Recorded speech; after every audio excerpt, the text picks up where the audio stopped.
আজকে তেল ছাড়া ফুচকা ভেজেছি কড়াইয়ের মধ্যে। সত্যি এভাবে যে ফুচকা ভাজা যায় আমি আজ প্রথম দেখলাম।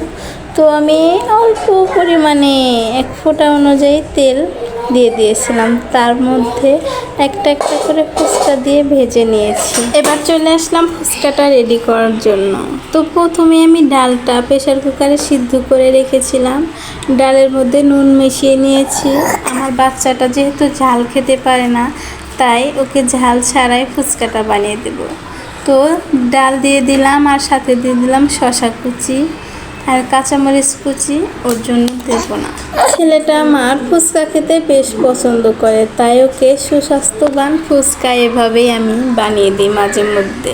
তোমরাও চাইলে এভাবে বানিয়ে দিতে পারো, এখানে কিন্তু বেশি পরিমাণে তেল যায় না। একবার হলেও এভাবে ট্রাই করতে পারো। তো ভালো থাকবে সবাই, দেখা হবে অন্য কোনো ভিডিওতে। আল্লাহ হাফেজ।